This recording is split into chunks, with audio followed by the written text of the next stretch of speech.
Ibu bapak, saudara-saudariku yang dikasihi oleh Tuhan, Shalom. Selamat berjumpa kembali dalam Renungan Harian Katolik Paroki Tomang, Jakarta. Hari ini hari Jumat, tanggal 3 Mei tahun 2024. Tema renungan kita pada hari ini adalah Allah yang hidup. Ibu bapak, saudara-saudariku yang dikasihi oleh Tuhan, kebetulan saya pernah terlibat dalam karya misi gereja di Tiongkok, dan pernah satu kali ada seorang umat saya, seorang ibu, dia berkisah kepada saya bahwa antara tahun 1966 sampai 1976, Presiden RRT yang pertama, Mao Zedong, mengadakan atau melancarkan yang namanya revolusi kebudayaan. Dan tujuan dari revolusi kebudayaan ini adalah untuk mengindoktrinasi atau untuk mencuci otak seluruh rakyat Tiongkok untuk mau menyesuaikan pikirannya dengan paham komunis atau ideologi komunisme. Dan ibu ini bercerita pada waktu itu banyak uskup, bahkan semua uskup, romo, suster, bruder ditangkapi oleh pemerintah, dan banyak dari mereka itu dibunuh, karena setelah ditangkap mereka tidak pernah muncul lagi, setelah ditangkap mereka tidak pernah tampak lagi. Umat meyakini bahwa mereka semuanya itu dibunuh baik secara langsung biasanya dengan cara ditembak, dengan cara dieksekusi, atau secara tidak langsung dengan mengirim mereka ke kamp-kamp kerja paksa, biasanya tambang-tambang batu bara, dan mereka diminta untuk bekerja tanpa diberi makan, dan akhirnya mereka pun mati karena kelaparan. Pada saat itu hampir semua romo, uskup romo, bruder, suster ditangkap oleh pemerintah. Dan alhasil di seluruh negeri tidak ada lagi yang namanya uskup, romo, bruder, dan suster.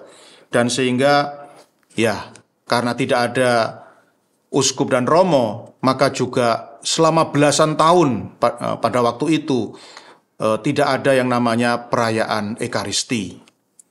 Dan demikian juga dengan benda-benda rohani, jadi seperti kitab suci, buku-buku rohani, salib, rosario, gambar-gambar rohani dirampas oleh pemerintah dan dimusnahkan. Tidak ada kitab suci yang dimiliki oleh umat. Dan hal yang sungguh sangat mengagumkan, meskipun selama belasan tahun tidak ada perayaan Ekaristi, umat tidak bisa berjumpa dengan sosok uskup dan romo, dan tidak ada pelayanan rohani. Tetapi selama belasan tahun itu, khususnya antara tahun 1966 sampai 1976, ketika gereja Katolik ditekan oleh pemerintah komunis, justru pada saat itulah gereja Katolik mengalami perkembangan yang paling pesat, perkembangan yang sangat pesat. Dan ini sungguh mengagumkan banyak orang. Dan ibu ini bercerita apa rahasia dari survive-nya atau bertahannya gereja Katolik di tengah-tengah revolusi kebudayaan ini. Ibu ini menjelaskan rahasianya adalah meskipun tidak ada perayaan Ekaristi selama belasan tahun, umat setiap hari tetap setia berdoa rosario. Dan juga umat saling bercerita tentang hidup Tuhan Yesus Kristus sebagaimana yang dikisahkan di dalam kitab suci. Meskipun mereka sudah tidak punya lagi kitab suci, tidak punya kitab suci lagi, tetapi mereka masih ingat kisah-kisah tentang kehidupan Tuhan Yesus Kristus, peristiwa penggandaan roti, Yesus menyembuhkan orang sakit kusta, menyembuhkan orang timpang, orang buta, mengusir roh-roh jahat, menyembuhkan orang yang kerasukan setan, membangkitkan orang mati. Banyak sekali cerita tentang kehidupan Tuhan Yesus yang masih mereka ingat, ya, yang tertulis dalam kitab suci. Mereka ceritakan kepada teman-teman, kepada anak-anak mereka, kepada cucu-cucu mereka.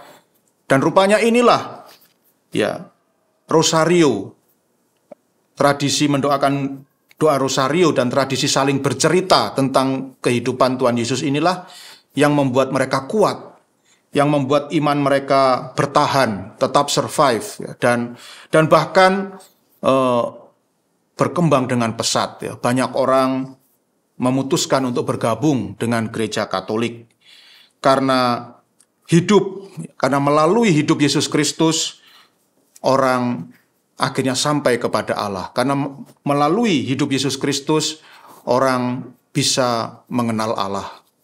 Ibu bapak, saudara-saudariku yang dikasihi oleh Tuhan, dalam Injil Yohanes bab 14 ayat 6 sampai 14 yang dibacakan dalam perayaan Ekaristi hari ini, Tuhan Yesus Kristus bersabda, "Akulah jalan, kebenaran, dan hidup. Tidak seorang pun dapat datang kepada Bapa kalau tidak melalui aku. Sekiranya kamu mengenal aku, pasti kamu juga mengenal Bapakku. Sekarang ini kamu mengenal Dia, dan kamu telah melihat Dia."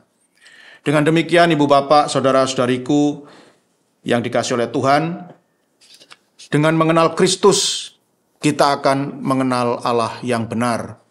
Dengan mengenal Kristus, kita akan mengenal Allah yang sejati.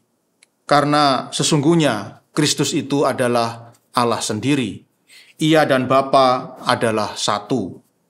Oleh karena itu, ibu bapak, saudara-saudariku yang dikasihi oleh Tuhan, seperti yang disabdakan oleh Tuhan Yesus Kristus sendiri, bahwa Dia dan Bapa adalah satu, dan barang siapa mengenal Dia sama saja dengan mengenal Bapa.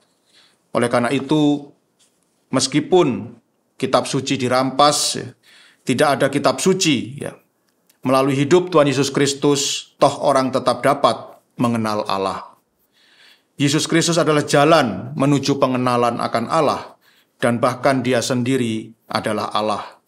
Oleh karena itu, hendaknya kita selalu setia kepada Kristus, karena hanya melalui Dia kita dapat mengenal Allah yang benar.